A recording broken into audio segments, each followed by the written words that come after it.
Assalamualaikum warahmatullahi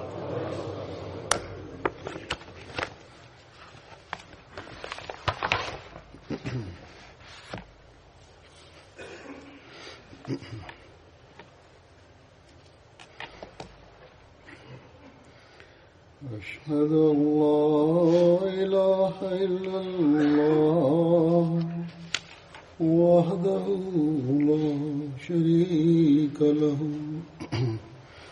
وأشهد أن محمدا عبده ورسوله أما بعد فأعوذ بالله من الشيطان الرجيم بسم الله الرحمن الرحيم الحمد لله رب العالمين الرحمن الرحيم مالك يوم الدين إياك نعبد وإياك نستعين اهدنا الصراط المستقيم صراط الذين أنعمت عليهم غير المغضوب عليهم ولا الضالين.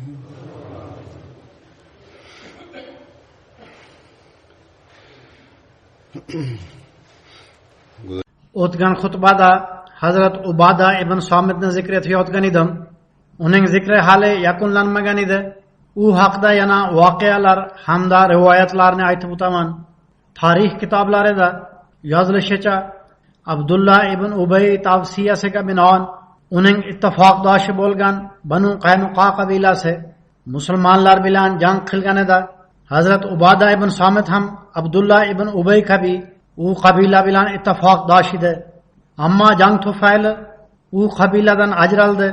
Alloh taolo va payg'ambar sallallohu alayhi vasallam uchun ularning ittifoqdoshligidan voz kechdi. Tarixlar bo'yicha o'sha paytda quyidagicha oyat nozil bo'ldi. Ya ayyuhallazina amanu la tattakhizul yahuda wan nasara awliya ba'zuhum awliya ba'z va man yatawallahum minkum fa innahu minhum innalloha la yahdil qawmaz zolimin. Ya'ni ey iymon keltirganlar, yahudiylar va nasroniylarni o'zlaringizga do'st tutmanglar. Ular o'zaro bir-birlariga do'stdirlar va sizlardan kimki ular bilan do'stlik qilsa, ularniki bo'lib qoladi. Albatta, Alloh zolim qavmni hidoyat qilmaydi. Men bu yerda shu narsani ham oydinlashtirib qo'yayki, bu oyatdan murod biron bir nasroniy yoki yahudiyga foyda yetkazadigan munosabat o'rnatmanglar yoki aloqa vositada bo'lmanglar degani emas. Balki oyatning ma'nosi shuki, sizlar bilan jang qilayotgan yahudiy yoki nasroniylarni do'st tutmanglar. Alloh taolo boshqa bir joyda shunday marhamat qiladi. Alloh taolo sizlarni uylaringizdan haydamagan va sizlarga qarshi jang qilmaydigan kofirlarga, xoh ular nasroniy bo'lsin, xoh yahudiy bo'lsin, yaxshilik hamda adolat qilishdan man etmaydi. Alloh taolo shunday deb marhamat qiladi. La yanhaakumullohu anillazina lam yuqatilukum fid-din va lam yukhrijukum min diyarikum an tabarruhum va tuqsitu ilayhim innalloha yuhibbul muqsitin. Ya'ni din masalasida sizlarga qarshi urush qilmagan va sizlarni uylaringizdan quvib chiqarmaganlarga nisbatan yaxshilik qilishlaringizni va ular bilan adolatli munosabatda bo'lishlaringizdan Alloh taolo sizlarni man etmaydi. Albatta, Alloh adolat qilguvchilarni sevadi. Birinchi oyatda shu narsa izohlanganki, kuchsizlik, qo'rquv hamda nochorlik bois g'ayri musulmonlar bilan aloqa o'rnatmanglar. Bu tavsiyadan maqsad shuki, sizlar Alloh taolaga tavakkal qilishlaringiz kerak sizlar o'z iymon holatlaringizni yaxshilashtirsangiz Alloh taolo ham sizlar bilan birga bo'ladi. Ammo biz bugun ko'ramizki, aftadan musulmonlar yordam olish uchun g'ayri musulmon kishilarning ag'ushiga o'tirib olmoqdalar. Ulardan qo'rqmoqdalar. Natijada har bir musulmon mamlakat ikkinchi bir musulmon mamlakatga qarshi yordam olmoqda. Ana shu kishilar islom ildizlarini qirqadilar. Nima bo'lganda ham biz duo qilamizki, Alloh taolo mazkur musulmon mamlakatlarga aql ato etsin. Yuqorida Banu Qaynuqa jangi zikr etilgan. Banu Qaynuqa jang qilganida ular Qurshovga olinib jang qilindi va ular yengildilar. Sirat Xotimun Nabiyyin asarida bu voqea, ya'ni Banu Qaynuqaning mag'lubiyati hamda bidarg'a qilinishi turli tarix kitoblaridan yig'ib zikr etilgan. Bu tafsilotlar quyidagichadir. Badr jangi bo'lgandan so'ng Alloh taolo o'z fazl marhamati bilan musulmonlarning qurol aslahasiz hamda soni oz bo'lishiga qaramay Qurayshning katta lashkari ustidan aniq fath ato etdi. Makkadagi katta raislar yer bilan yakson qilindi. Shunda Madinadagi yahudiylarning maxfiy bo'lgan hasadgo'ylik alovi endi alangalanib ketdi. Ular musulmonlar bilan ochiq aydin tortishuvlar qila boshlashgan edi. Ular yig'inlarda ochiqchasiga Quraysh lashkarini yengish unchalik arziydigan narsa emas. Muhammad sallallohu alayhi vasallam biz bilan kurashganida biz unga qanday jang qilinishini o'rgatar edik deya ayta boshlashdi. Hattoki bir yig'inda ular payg'ambar sallallohu alayhi vasallam ro'paralarida ana shunday so'zlarni aytishdi. Chunonchi shunday rivoyat naql qilinadi. Badr jangidan so'ng payg'ambar sallallohu alayhi vasallam Madinaga tashrif buyurganlarida u zot sallallohu alayhi vasallam bir kuni yahudiylarni to'plab ularga nasihat qildilar. O'z da'volarini taqdim etib islom tomon chorladilar. U zot sallallohu alayhi vasallamning tinch tatuf hamda xayrixohlik bildirilgan nutqlariga yahudiy raislari shunday javob qaytardilar: Ey Muhammad sallallohu alayhi vasallam, ehtimol siz bir necha Qurayshni qatl etib takabburlandingiz. Ular jang qilish mahoratiga ega emas edilar. Agar siz biz bilan kurashganingizda jang qiluvchilar qanaqa bo'lishini bilar edingiz. Yahudiylar oddiygina qo'rqituv bilan cheklanmay, rivoyatlardan ma'lum bo'lishicha payg'ambar sallallohu alayhi vasallamni qatl etish rejalarini tuza boshlagan edilar. Bir rivoyat shunday naql etiladi: bu kunlarda bir ixlosli sahoba Hazrat Talha ibn Baro vafot etayotganida shunday vasiyat qildi: agar men tun payti o'lsam, janoza namozi uchun payg'ambar sallallohu alayhi vasallamga xabar qilinmasin.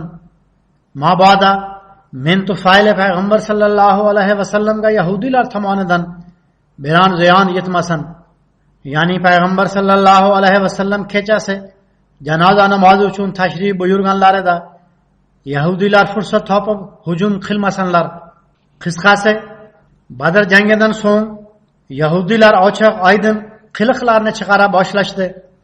Madina yahudiylaridan Banu Qaynuqa eng kuchli hamda jasur kishilar bo'lgani uchun eng birinchi ular tomonidan ahadbuzorlik qilindi. Chunonchi tarixchilar yozishadi, Madinadagi yahudiylardan eng birinchi Banu Qaynuqa payg'ambar sallallohu alayhi vasallam va ular o'rtasida tuzilgan shartnomani buzdilar. Badr g'azotidan so'ng ular sarkashlik qila boshlashdi va ochiq aydin o'z gina qudratlarini bildirib ahdu paymonlarini buzishdi. Ammo bu barcha qiliqlarga qaramay musulmonlar o'z hojasining ko'rsatmasiga binoan har tomonlama sabr qildilar. O'zlari tomonidan boshlanishiga yo'l qo'ymadilar. Hadisda rivoyat qilinishicha, yahudiylar bilan bo'lgan shartnomadan so'ng payg'ambar sallallohu alayhi vasallam yahudiylarga o'zgacha g'amxo'rlik qilar edilar. Chunonchi bir marotaba bir musulmon va bir yahudiy o'rtasida nizo paydo bo'ldi. Yahudiy Hazrat Musaning barcha payg'ambarlar ustidan fazilatlarini bayon etdi. Sahoba g'azablanib Yahudiga biroz qo'pol muomala qildi. Hamda payg'ambar sallallohu alayhi vasallam payg'ambarlarning eng afzal bo'lganlarini aytib berdi. Payg'ambar sallallohu alayhi vasallam bu voqeadan xabar topgach xafa bo'ldilar.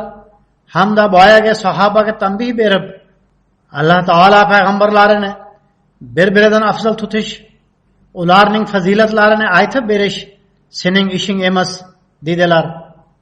So'ngra u zot sallallohu alayhi vasallam Hazrat Musaning qisman bo'lgan bir fazilatini bayon etib, Yahudining tarafini oldilar.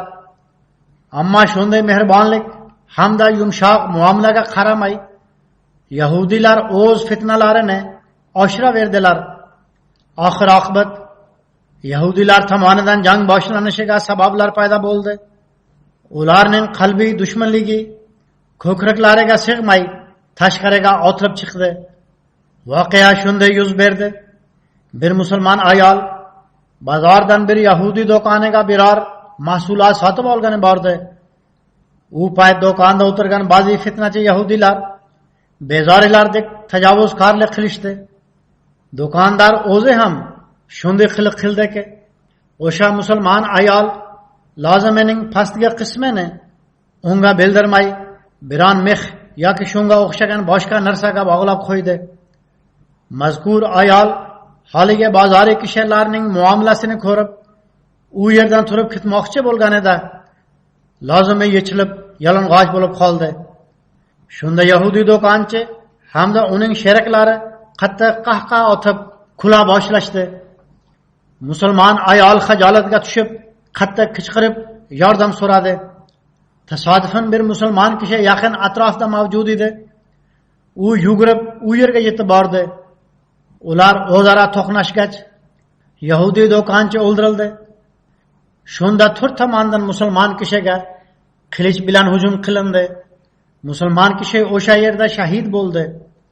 Musulmonlar bu voqeadan xabar topgach, milliy or-nomusi qo'zg'alib, ko'zlari qonga to'ldi. Ikkinchi tomonda yahudiylar ham bu janjallashuvni bahona qilib to'planib olishdi. Shunda bir qo'zg'alon vaziyati paydo bo'ldi. Payg'ambar sallallohu alayhi vasallamga xabar bo'lganida u zot sallallohu alayhi vasallam Banu Qaynuqa raislarini to'plab, bu yo'l yo'riq yaxshi emas. To'plandan qaytinglar va Allohdan qo'rqinglar dedilar. Yahudilar afsus va nadomat chekish hamda kechirim so'rash o'rniga nihoyatda takabburlik bilan oldingi tanbihni takrorlab, Badr jangi bilan faxrlanmanglar. Biz bilan kurashganingizda urushuvchi qanaqa bo'lishini bilib olasiz dedilar. Qisqasi, istar istamas u zot sallallohu alayhi vasallam sahobalarning bir guruhini birga olib Banu Qaynuqaning qal'alari tomon jo'nadilar.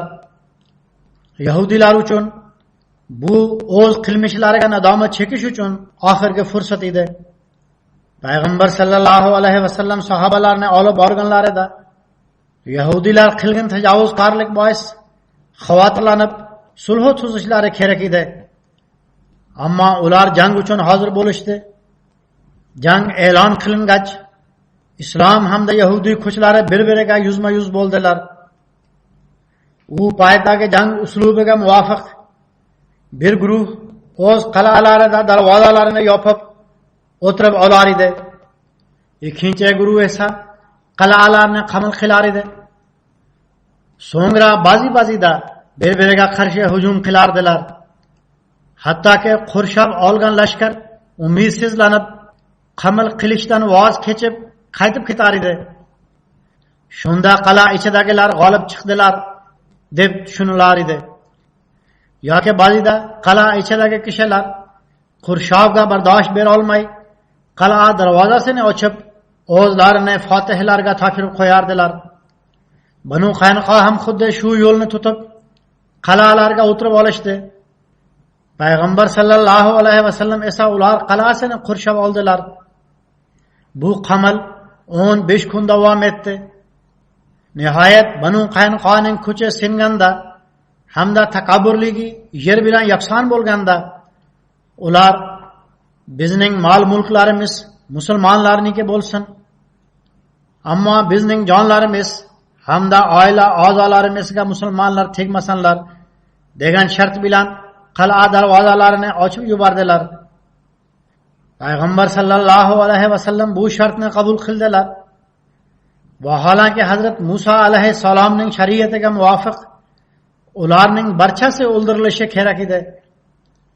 Ya'ni Tavrat ta'limi bo'yicha ular qatl etilishi kerak edi. Ammo bu qilmish Yahudilarning birinchi jinoyati edi. Payg'ambar sallallohu alayhi vasallamning mizojlari rahmli va shafqatli bo'lib, jazolash oxirgi choradan eng oxirgisi bo'lgani uchun jazolashga moyil bo'la olmas edilar. Ammo ikkinchi tomondan shunday ahad buzar hamda dushman qabilaning Madinada yashashi ham uyda e'lon saqlash bilan barobar edi. Ayniqsa ikki munofiq guruh Aws hamda Xazraj oldindan Madinada mavjud edi. Tashqaridan ham barcha Arabistonning qarshiligi musulmonlarni qiynab qo'ygan edi. Shunday vaziyatda Payg'ambar sallallohu alayhi vasallam qarorlari Banu Qaynuqa Madinadan chiqib ketishi bo'lishi kerak edi. Payg'ambar sallallohu alayhi vasallam bergan jazolari ular qilgan jinoiy ishga hamda u davrdagi sharoitlarni nazarda tutgan holda o'ta yengil jazo edi. Darhaqiqat bu jazoda o'zlarini muhofaza qilish nazarda tutilgan edi. Bundan maqsad shu ediki, Madinadagi musulmonlar muhofaza qilinsin. Aks holda Arabistondagi ko'chmanchi xalqlar uchun bir joydan ikkinchi joyga ko'chish arzimagan narsa edi. Ular bir joydan ikkinchi joyga ko'chib yurardilar. Ayniqsa yerlari va bog'lari, ya'ni ko'chmas mulki bo'lmagan qabila uchun ko'chish o'ta oson narsa edi. Banu Qaynuqaning ko'chmas mulklari yo'q edi. To'liq qabilaga tinch tatuvlik bilan bir joyni tashlab ikkinchi joyga ko'chish fursati nasib etdi. Chunonchi Banu Qaynuqa o'ta xotirjamlik bilan Shom tomon ketib qolishdi. Ularning ketishi hamda yo'lga chiqishi borasida sharoitlar yaratib berish uchun Payg'ambar sallallohu alayhi vasallam o'z sahobalari Ubada ibn Somitga nazoratchilikni topshirgan edilar. Bu sahoba ularning ittifoqdoshlari bo'lgan. Chunonchi Hazrat Ubada ibn Somit qo'riqchilik qilib, ular bilan uzoqqacha bordilar. So'ngra ularni omonlik bilan yo'lga chiqarib qaytib keldi. Musulmonlarga tekkan o'lja faqat Yahudilarning harbiy qurollari yoki ularning kasbiga doir asbob uskunalar bor edi. Bu narsalardan tashqari musulmonlar o'ljadan hech narsa olmadilar. Bu voqea to'g'risida Siratul Hilbiyada ham biroz tafsilotlar yozilgan. Unga ko'ra Payg'ambar sallallohu alayhi va alihi vasallam Yahudilarni Madinadan doimiy badarg'a qilishga buyurdilar. Ularni badarg'a qilish mas'uliyatini Payg'ambar sallallohu alayhi vasallam Hazrat Ubada ibn Somitga topshirgan edilar. Yahudilarga Madinadan chiqib ketishga 3 kun muhlat berilgan. Chunonchi 3 kundan so'ng Yahudilar Madinadan chiqib ketishdi.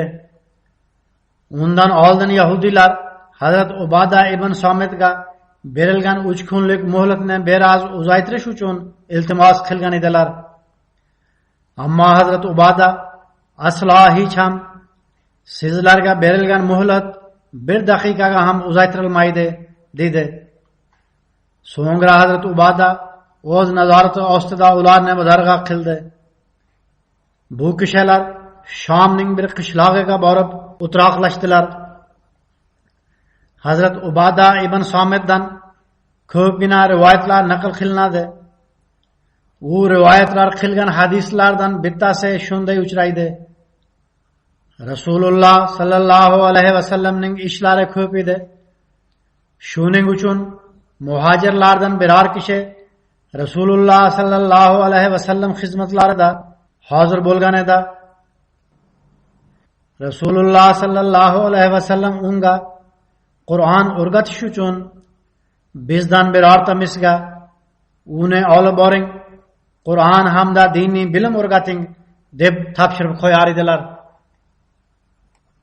Bir marotaba Rasululloh sallallohu alayhi vasallam bir kishini menga topshirdilar. U men bilan uyda yashar edi. U mening uydagilarim bilan birga uyda ovqatlanar edi. Men unga Qur'on o'qishni o'rgatar edim. U o'z oila a'zolari oldiga qaytib ketayotgan edi. Bu kishi menga Qur'on o'rgatgan, menga ko'p xizmat qilgan va menga ko'p muruvvat ko'rsatgan deya o'ylab menga bir kamonni hadiya sifatida taqdim etdi. U kamon juda sifatli bo'lib, nihoyatda pishiq yog'ochdan yasalgan edi. Men yumshoqligi bo'yicha u kamondek biror kamonni ko'rmaganman. Men payg'ambar sallallohu alayhi vasallam huzurlarida hozir bo'lib, bu haqda "Ya Rasululloh, u kishi menga shu kamonni sovg'a qilib berib ketdi. Siz bu haqda nima deysiz?" deb so'raganimda, u zot sallallohu alayhi vasallam dedilar: "Siz yilkalaringizga bir o't cho'g'ini osib olgansiz. Ya'ni bu kamon Qur'on o'qitganingiz uchun sizga sovg'a qilingan. Shuning uchun siz yilkalaringizga osib olgan kamon bo'lmay alovdir." Hazrat Ubada ibn Somit yana bir rivoyatda shunday deydi: "Men sufaliklardan bir necha kishiga Qur'on o'qitdim va ularga xat savod o'rgatdim. Ulardan bir kishi menga sovg'a sifatida kamon berdi.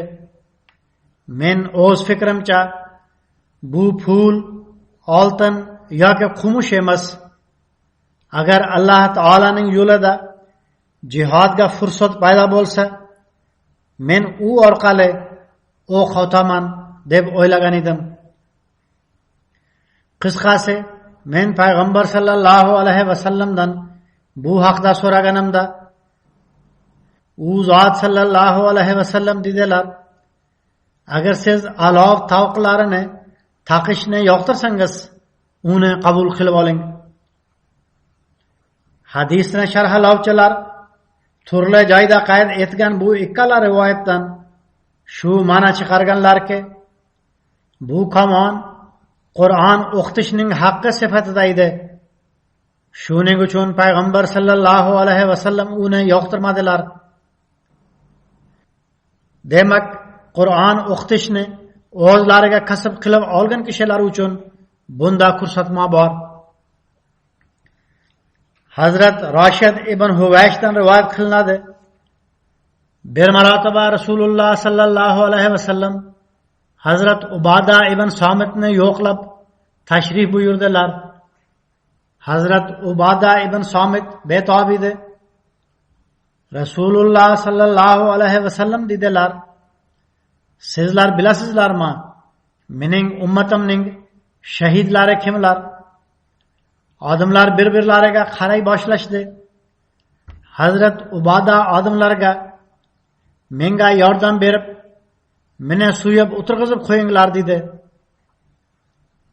Chunonchi odamlarga Hazrat Ubada shunday dedi: "Ya Rasululloh, siz shahidlar kimlar deb savol berdingiz.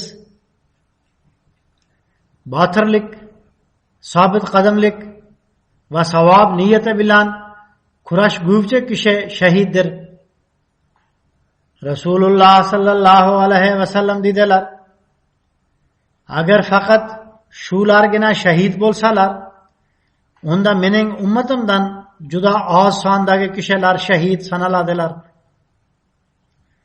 So'ngra u zot sallallohu alayhi vasallam dedilar: "Alloh taolo azza va jallaning yo'lida qatl etilish shahidlikdir.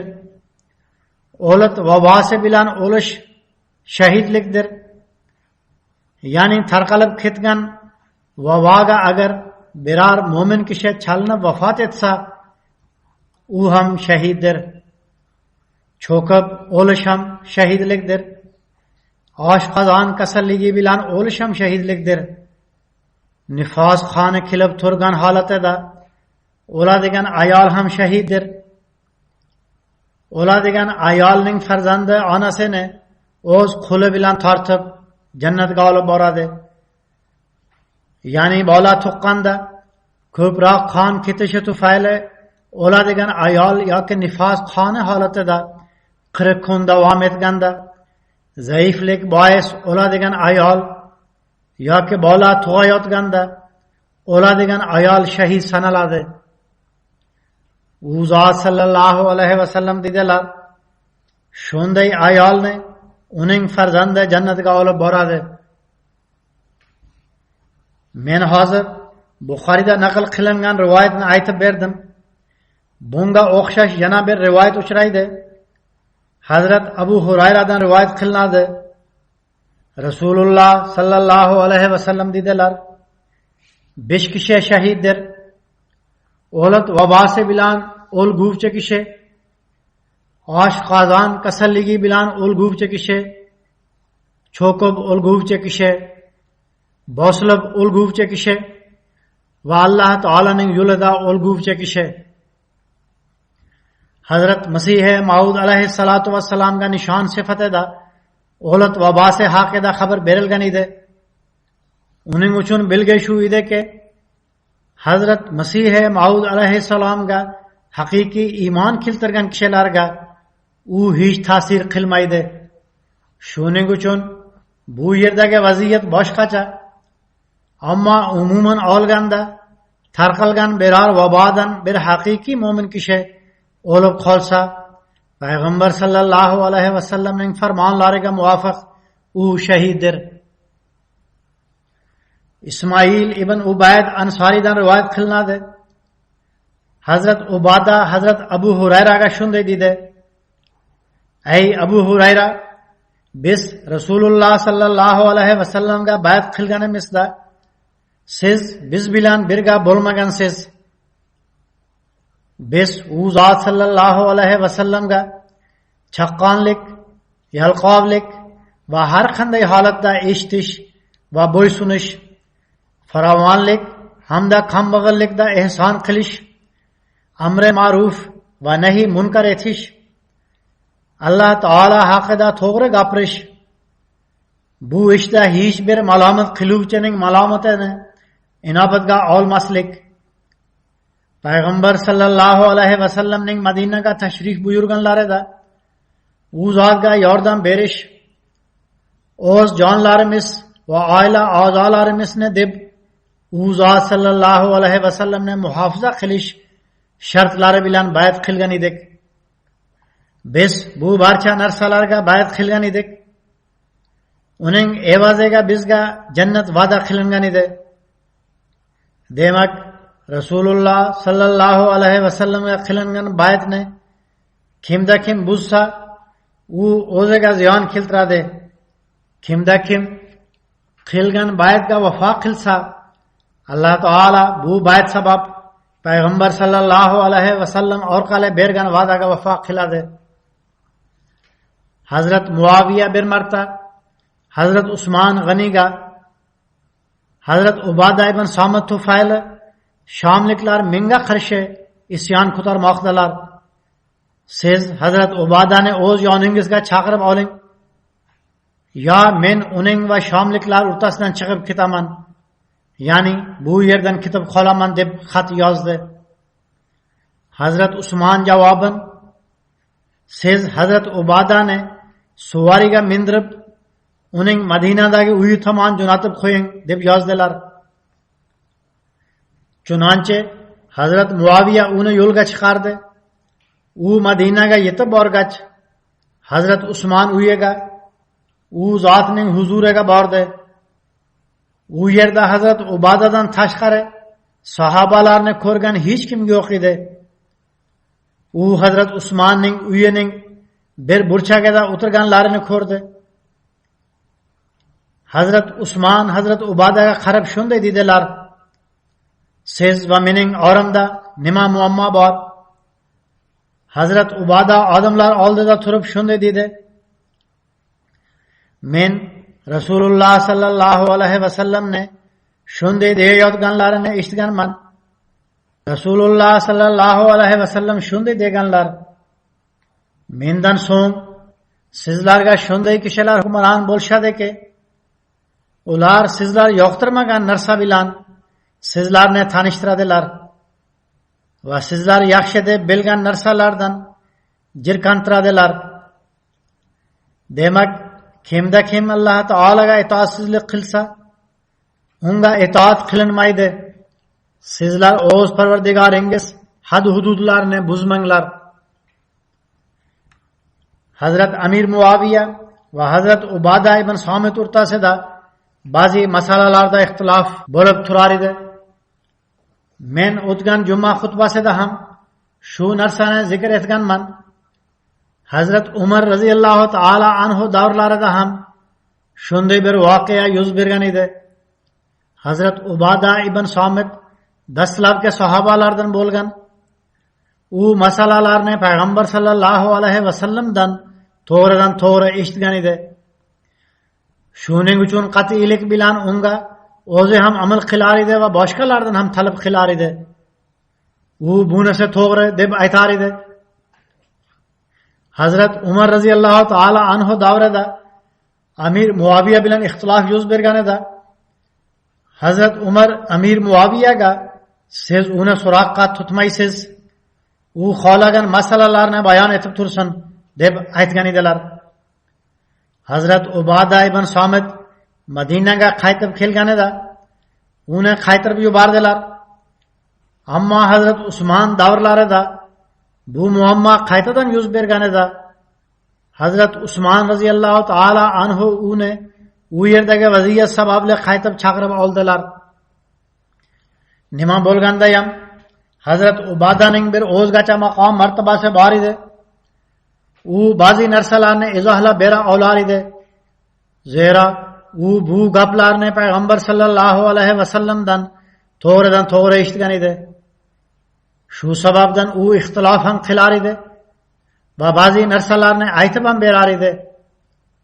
Tijorat ishlaridagi ba'zi oldi berdi narsalarda ham Amir Muaviya bilan ixtilof qilgan. Hazrat Ubada ibn Somitda dalillar bor edi. U o'zining dalillariga ko'ra izohlab berar edi. Amir Muaviya esa o'zining ko'z qarashi bo'yicha izohlar edi. Ammo Qur'on va hadisdan ochiq aydin dalil bo'lmaguncha shunday ixtilof chiqarish har bir kishining ishi emas. Bu davrda Hazrat Masih Maud alayhissalom ana shu narsalarni aytib berganlar. Bu haqda asosiy esda tutadigan narsa shuki, Alloh taolaning haq huquqlarini buzmaslik kerak. O'sha had hududlar ichida qolish kerak. Har bir ahmadiy ana shu narsani nazarda tutishi lozim. Itoat doirasida bo'lib turish kerak. Hazrat Ato rivoyat qilib deydi: Men Rasululloh sallallohu alayhi vasallam sahobalari Hazrat Ubada ibn Somitning o'g'li Valid bilan uchrashdim. Men undan sizning otangiz o'lim paytida qanaqa vasiyat qilgan edi deb so'radim. U dedi: Hazrat Ubada meni chaqirib shunday dedi: Ey o'g'lim, Alloh taoladan qo'rqing. Esda tutingki, sen Alloh taolaga komil iymon keltirmaguningcha hamda xayr va sharga iymon keltirmaguningcha hech ham Alloh taolaning taqvosini ixtiyor qila olmaysan. Demak, agar sen bundan tashqari biron bir e'tiqodda bo'lsang, sen alovga kirasan. Hazrat Anas ibn Malikdan rivoyat qilinadi. Nabiy sallallohu alayhi vasallam Hazrat Umme Harom binti Malhonning uyiga tashrif buyurar edilar. Hazrat Umme Harom binti Malhon Hazrat Ubada ibn Somitning zavjasi edi. U zot sallallohu alayhi vasallamni ovqatlantirar edi. Bir marta u zot sallallohu alayhi vasallam Hazrat Umme Haromning uyiga tashrif buyurganlarida u zot sallallohu alayhi vasallamni ovqatlantirdi. So'ngra u zot sallallohu alayhi vasallamning boshlarini uqalay boshlaganda Rasululloh sallallohu alayhi vasallam uxlab qoldilar. Rasululloh sallallohu alayhi vasallam kulimsiragan holda uyg'ondilar. Hazrat Umme Harom deydi: "Men, yo Rasululloh, siz ne sababdan kulmoqdasiz?" deb so'rasam, u zot sallallohu alayhi vasallam shunday dedilar: "Mening ummatimdan Alloh taolo yo'lida jang qilish uchun chiqqan ba'zi kishilar mening oldimga taqdim etildi. Ular dengizdagi kemalarga chiqib olganlar. Xuddi taxtlar ustida o'tirgan podsholardek ko'rinmoqda." Men dedim: "Yo Rasululloh, Alloh taolaga duo qiling. Alloh taolo meni ham ularning safiga qo'shsin." Rasululloh sallallohu alayhi vasallam Umme Harom uchun duo qildilar. Rasululloh sallallohu alayhi vasallam o'z boshlarini qo'yib yana uxlab qoldilar. Shundan so'ng kulimsiragan holda uyg'ondilar. Men dedim: "Yo Rasululloh, siz nima uchun kulimsiramoqdasiz?" U zot sallallohu alayhi vasallam dedilar: "Mening ummatimdan Alloh taolo yo'lida jang qilish uchun chiqqan ba'zi kishilar mening oldimga taqdim etildi." So'ngra u zot sallallohu alayhi vasallam yuqoridagi rivoyatdagi so'zlarni takrorladilar. Men dedim: "Alloh taolaga duo qiling. Alloh taolo meni ham ular safiga qo'shsin." U zot sallallohu alayhi vasallam dedilar: "Siz oldindan u kishilar qatoriga qo'shilgansiz." Chunonchi Umme Harom Muaviya ibn Abu Sufyan davridagi dengiz safarida ishtirok etgan. Dengizdan quruqlikka chiqqanida u suvarisidan tushib ketib vafot etgan. Rasululloh sallallohu alayhi vasallam Hazrat Umme Haromning uyiga mahram bo'lgani uchun borar edilar. U zot sallallohu alayhi vasallam zavjasi sifatida u yerga bormasdilar. Bu haqda shunday qayd etilgan: Hazrat Umme Malhon ibn Xolidning qizi bo'lib, Banu Najjar qabilasidan edi. Hazrat Anasning xolasi edi va uning onasi Umme Sulaym bilan opa-singil edi.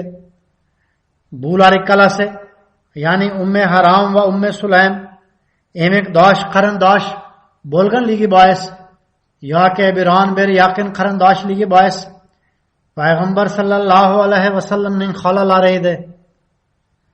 Imom Navaviy shunday qayd etgan: barcha ulamolar bunda ham fikrdirlarki, Umme Harom payg'ambar sallallohu alayhi vasallamga mahrum bo'lgan. Shuning uchun u zot sallallohu alayhi vasallam tortinmay tushki payt unikiga borib dam olar edilar. Barcha ulamolar Umme Haromning payg'ambar sallallohu alayhi vasallamga mahrum bo'lganligini tan olishadi. Ammo qanaqa qarindoshchilik bois mahrum bo'lgani borasida ixtilof bor. Nima bo'lganda ham ulamolar turli qarindoshchilik sabab mahrum deb aytganlar. Hazrat Umme Harom islomni qabul qilganida payg'ambar sallallohu alayhi vasallam qullariga bay'at qildi. So'ngra Hazrat Usmon roziyallohu taala anhu davrida o'z turmush o'rtog'i Ubada ibn Somit Ansoriy bilan Alloh taolo yo'lida jihad uchun chiqib Rumga yetib borgach shahid bo'ldi. Uning shahidligi payg'ambar sallallohu alayhi vasallam ko'rgan bir tushlari asosida bo'lgan. Buxoriyga yozilgan sharh Umdatul Qori hamda yana bir sharh Ashatus Sarida qayd etilishicha Hazrat Umme Harom 27 yoki 28 hijriy yili vafot etgan. Ba'zilarga ko'ra Hazrat Amir Muaviya davrida vafot etgan. Birinchi rivoyat ko'proq mashhurdir. Sirat navislar qayd etishlaricha Hazrat Umme Haromning vafoti Hazrat Usmon xalifaligi davrida dengiz jangida ro'y bergan. Muaviya davridan hukumat davri nazarda tutilmaydi. Balki Hazrat Muaviya Rumliklarga qarshi dengiz jangini olib borgan vaqti nazarda tutiladi. bu jangda hazrat Umme Harom ham o'z turmush o'rtog'i hazrat Ubada ibn Somit bilan birga ishtirok etgan edi. Ushbu dengiz jangidan qaytganda hazrat Umme Harom vafot etgan. Bu voqea hazrat Usmon xalifaligi davrida yuz bergan. Junada ibn Abu Umayyadan rivoyat qilinadi. U deydi, biz hazrat Ubada oldiga borganimizda u kishi betob edi. Biz unga Alloh taolo sizga sog'lik ato etsin, siz bizga Nabiy sallallohu alayhi vasallamdan eshitgan biror hadisni aytib bering, toki Alloh taolo sizga naf yetkazsin dedik. U dedi, Nabiy sallallohu alayhi vasallam bizni chaqirib bizdan bayt oldilar. Payg'ambar sallallohu alayhi vasallam bizdan bayt olgan shartlar quyidagicha edi. Biz bayt qilamizki, xursandchilikda, qayg'u alamda, nochorlikda, farovonlikda va boshqalar bizning ustimizdan ustun tutilganida quloq solamiz va itoat etamiz, hamda hukmronlik uchun hokimlar bilan talashmaymiz.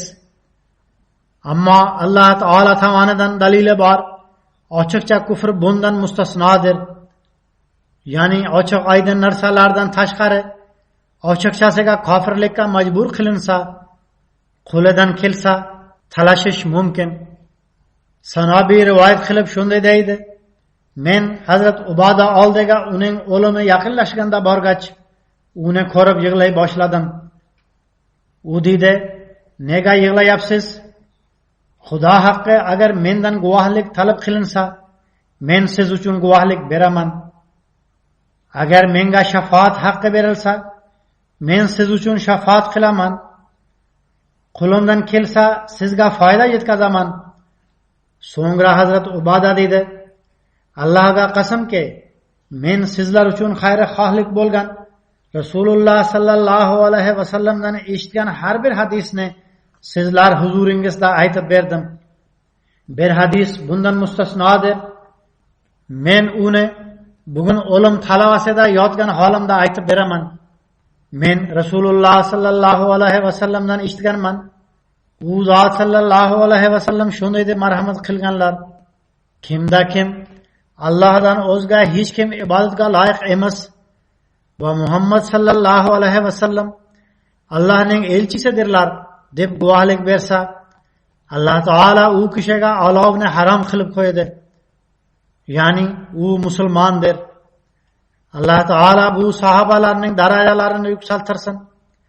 Ular bizga yetkazgan gaplar ruhoniy bilimimizni oshirishdan tashqari amaldagi hayotni kechirishimiz uchun ham zarur edi. Endi men ba'zi marhumlarni zikr etmoqchiman. Ularning janoza namozlarini ham o'qitaman. Marhumlardan birinchisi suriyalik Said Suqiya sohibnikidir. U kishi 18-aprel kuni vafot etgan edi. Bu haqida kechroq xabar kelgan. Shuning uchun g'oyib janozasi ham kechroq o'qilmoqda. Inna lillahi va inna ilayhi rajiun. Marhum Suriya jamoatidagi nihoyatda ixlosli hamda eski a'zolardan bo'lgan. U 5 yasharligida Qur'oni Karimni o'qib tamomlagan edi. Marhum bolaligidan buyon tajvid hamda Qur'on tilovatlariga mohir edi. Ko'pchilik Ahmadiy kishilarga Qur'on tajvidlarini o'qitar edi. Munir al-Husni sohib unga ko'p ishonar edi. Marhum huquqshunoslik bo'yicha tahsil olib, advokatlik kasbini tanlab olgan. Ammo uni yoqtirmay o'qituvchilik qila boshladi. So'ngra u kishi butun mamlakatda ko'zga ko'rinarli o'qituvchilardan sanalar edi. Mamlakatning turli hududlarida o'qituvchilik qilib, direktor lavozimigacha ko'tarilgan. Marhum targ'ibotga ko'p qiziqar edi. Har bir kishiga targ'ibot qilar edi. Bir necha yil muqaddam arab bo'limi Hazrat Masih Maud alayhissalom kitoblarini arabchaga o'girib qaytadan nashr etgan edi. Marhum barchasini o'qib chiqdi. Yana shunday dedi: uzoq muddatdan beri Ahmadiyman. Ammo Hazrat Masih Maud alayhissalom nimani marhamat qilgan bo'lsalar, jamoat haqiqatini endi birinchi marotaba anglab yetmoqdaman. endi men haqiqiy islom to'g'risida qaytadan ma'lumotlar olmoqdaman. Marhumni taniydigan har bir kishi uning go'zal axloqlari, xush muomalaligi, saxiyligi, oriyatliligi, hamiyatliligi hamda hech qanday tamasiz boshqalarga yordam berish kabi xulq atvorlarini bayon etgan. Uni taniydigan barcha kishilar undan qattiq ta'sirlanib, uning ana shu xulq atvorlari tufayli uni sevar edilar. O'z ishi bilan mashg'ul bo'lar edi. Ko'ngli ochiq hamda mehribon ota edi. Ixlosli turmush o'rtog'i edi. Uning do'stlar doirasi o'ta keng edi. Namoz va boshqa ibodatlarga ko'p rioya qilar edi.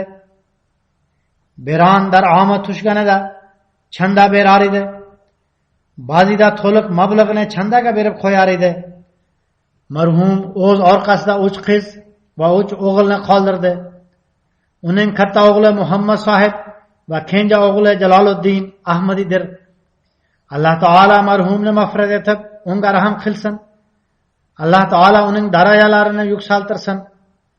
U o'z farzandlari uchun qilgan duolarini Alloh taolo farzandlar haqqiga qabul qilsin. Hamda qolgan farzandlariga ham Ahmadiyatni qabul qilish uchun kuch-quvvat ato etsin. Ikkinchi janoza Tunislik At-Tayyib Al-Ubaydi sohibnikidir. U 26-iyun kuni 70 yoshida vafot etdi. Inna lillahi va inna ilayhi rajiun. Marhum o'z hududida yagona Ahmadi edi. Nihoyatda ixlosli, jamoat hamda zamon imomini sevguvchi va xilofatni ham yaxshi ko'rguvchi kishi edi. U o'zining to'liq hayotini masjidlarda o'tkazgan, Qur'onga oshiq, ko'proq ilohiy zikr qilguvchi kishi edi. Jamoat bilan tanishganda darhol markazga yetib borib bayt qildi. Hazrat Aqdas Masih Maud alayhissalom yozgan asarlariga oshiq edi. Juma namozini ado etish uchun taxminan 5 soat poyezdda safar qilib markazga yetib borar edi. Jasur inson bo'lib, uchrashgan har bir insonga Ahmadiyatni tanishtirar edi. Oila a'zolari hamda jamiyat tomonidan unga qattiq bosim o'tkazilgan. Ammo u o'z iymonida sobit qadamlik bilan qoyim bo'lib turdi. Bayt qilishi bilanoq birinchi kundan chanda bera boshladi. Vaziyat tizimini bilganda darhol vaziyat tizimiga qo'shildi. O'spirinlarga Alloh taolo yo'lida sarf qilishni ko'p tavsiya qilar edi. Yana Alloh taolo yo'lida sarflash tufayli mening mol davlatimga ko'p baraka qo'shildi derdi. Marhum haj qilish sharafiga ham muyassar bo'lgan. Jamoat va xilofatga oshiq edi. Alloh taolo unga rahim qilib, uni mag'firat etsin. Uning duolari va tilaklarini oila a'zolari hamda yaqinlari haqqiga qabul qilsin. 3-chi janoza 3-chi xalifa rahimahulloh taolaning to'ng'ich qizi muhtarama Amtu Shukur sahibanikidir. U 3-sentyabr kuni 79 yoshda vafot etdi. Inna lillahi va inna ilayhi rajiun. Men aytib o'tganimdek, u 3-xalifaning qizi va Hazrat Muslih Maud radhiyallohu taala anhuning nevarasi edi. Ona tomonidan Hazrat Navob Mubaraka begim sohiba hamda Hazrat Navob Muhammad Ali Xon sohibning nevarasi edi. 1940-yili Qodiyonda tavallud topgan. Boshlang'ich ta'limni Qodiyonda oldi. So'ngra Lahorda bakalavrlikni tamomladi. U 2 marta oila qurgan. Birinchi marta u Navob Abdullah Xon sohibning o'g'li Shohid Xon sohibga turmushga chiqqan. Bu turmushdan uning farzandlaridan 2 o'g'il va 3 qiz bor. Uning bir o'g'li Amir Xon sohib o'z hayotini bag'ishlagan kishi sifatida Tahrik-i Jadid idorasida ishlamoqda. Marhumaning 2 nevarasi hozir Jamia Ahmadiyada tahsil olmoqda. Marhuma 2-chi marta doktor Mirza Layiq Ahmad sohibga turmushga chiqqan. Undan farzand ko'rmagan.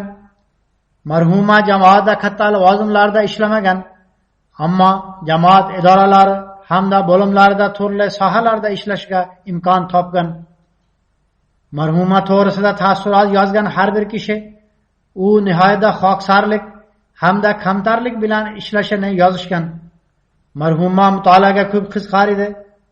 U ikkita asar yozgan. Biri Hazrat Ammajon, ya'ni Hazrat Masih Maud alayhissalomning zavjalari siratlari haqida. Ikkinchi esa Hazrat Navvob Mubaraka begim sohiba to'g'risida Mubarakaning hikoyasi Mubaraka tilidan asarini yozgan. Uchinchi kitobining qul yozmasi ham tayyor, ammo vaziyat taqozosi bilan hali nashr etilmagan. Bu kitob Hazrat Mirza Sharif Ahmad sohib radhiyallohu ta'ala anhuning zavjalari Hazrat Abu Zaynab sohiba radhiyallohu ta'ala anha siratidan iboratdir. Marhumaning bu 3 asari ayollar uyushmasi uchun yaxshi qo'shimcha yodgorlikdir. Uning nevarasi shunday deydi: "Mening buvim doimo shunday derdi. 3-xalifa rahimahulloh taolo har doim jilmayib yuringlar, zero bu sadaqadir" derdilar. Men kuzatganmanki, oxirgi betobligida ham doimo jilmayib biz tomonga qarar edilar. Og'riqda ham jilmayib turar edi. Betoblikning oxirgi kunlari saraton xastaligi borligi ma'lum bo'lgan. Ammo marhuma bu xastalikka sabr va bardoshlik bilan chidagan. U har bir qiyinchilikka sabr bilan bardosh bergan. Alloh taolo marhumani mag'firat qilib, unga rahm qilsin. Uning farzandlari hamda keyingi avlodlariga ham xilofat va jamoat bilan doimo ixlos va faol aloqa o'rnatib turishga kuch-quvvat ato etsin. Bugun Xuddamul Ahmadiyaning yig'ini ham bo'lmoqda. Shuning uchun juma bilan asr namozini qo'shib o'qiymiz.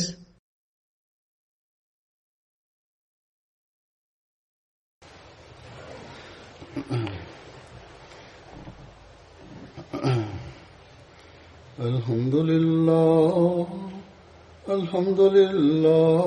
nahmaduhu wa nasta'inuhu wa nastaghfiruh wa nu'minu bihi wa natawakkalu alayhi wa na'udzu billahi min shururi anfusina wa min sayyiati a'malina. من يهده الله فلا مضل له ومن يضلل فلا هادي له ونشهد أن لا إله إلا الله ونشهد أن محمدا عبده ورسوله. عباد الله رحمكم الله، إن الله يأمر بالعدل والإحسان وإيتاء ذي القربى وينهى عن الفحشاء والمنكر والبغي يعظكم لعلكم تذكرون. اذكروا الله يذكركم وادعوه يستجب لكم ولذكر الله أكبر.